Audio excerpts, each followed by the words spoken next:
know about your support for Washtenaw Community College as well. Oh How my about that? God, yeah. Washtenaw Community College is really cool because it gives you an opportunity to change not just your life, your entire family's life. And people get sometimes a little worked up about, well, why are you always telling people to go into the trades and why? Washtenaw Community College doesn't just do the trades. You can get a 2-year degree. You can get into nursing. You can get into the mobility space. There's so many different areas that you can go. Rick Snyder got a couple of really cool grants for nursing and mobility while he was in office for the University of Michigan, or for Washtenaw Community College.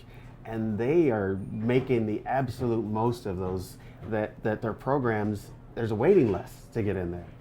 So if you can get kids to understand you don't have to go to a 4-year school necessarily, but if you want to, there's no better way than to start at Washtenaw Community College because they're the #1 transfer school for University of Michigan. The #1 transfer school. That's amazing, right? And you've only spent $2,500, $3,000 Oh yeah. instead of 16, 20, 40,000, I had my son to spend his 50,000. freshman year at WCC. Yeah, and a lot of the schools have early college alliance programs. So while they're a sophomore or a junior in high school, they can start going to WCC and graduate high school with an associate's degree and already have 2 years under their belt of college and jumpstart their life.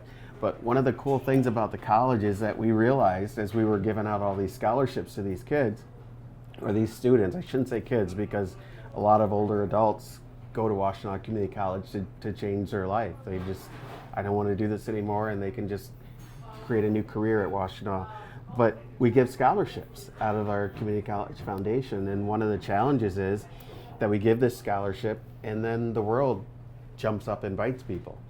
You get a flat tire, or you can't pay your DTE bill, or you can't even afford glasses. So we created this emergency fund. And the emergency fund is really cool because it helps people when they're in a bad way. And in order to make the scholarship worthwhile, you need persistence. You got to go, right? The scholarship gives you access, but then persistence is really important.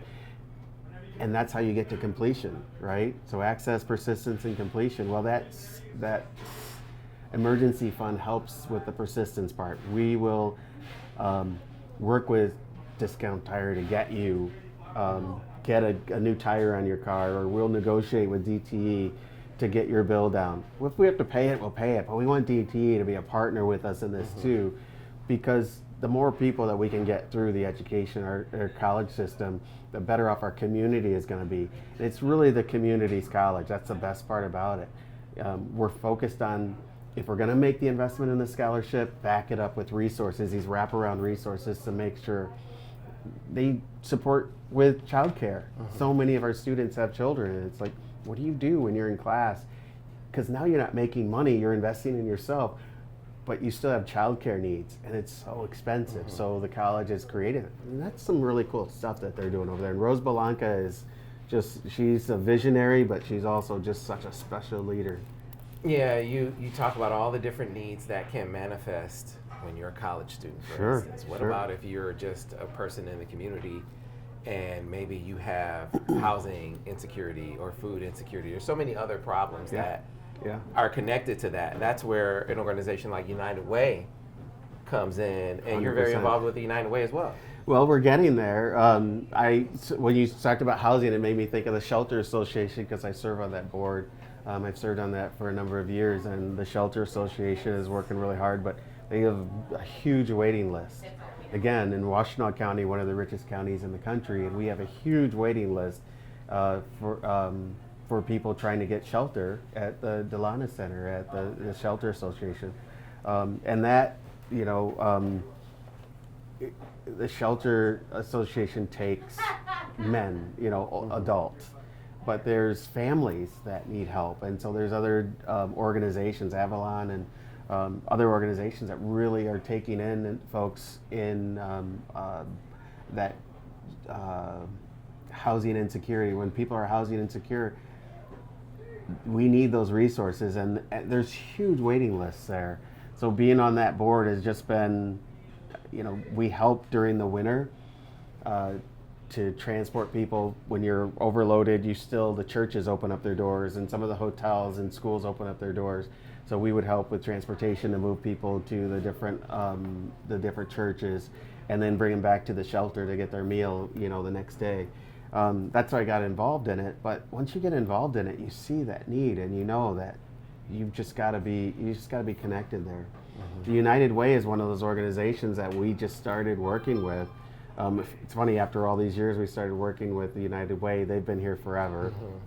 And what those guys do is they help everybody. I serve on the board of the foundation, the Ann Arbor Community Foundation, and that's kind of where people go, and we have this massive corpus, and we're able to grant out this. The United Way takes that money, and they're spending it right now. So when you give to the United Way, that's kind of transferring almost immediately back out into the community, and they're deploying those resources in the form of grants. And so we're just like, yeah, absolutely. How do we help? Where do you need us? What is? So they just merged with the United Way of Southeast Michigan. So right now we're just helping and getting people back and forth as they have different events, and they'll call in Golden Limousine, and we'll help bring the foundation members that have been so active in Washtenaw County to see what's happening in Southeast Michigan and vice versa.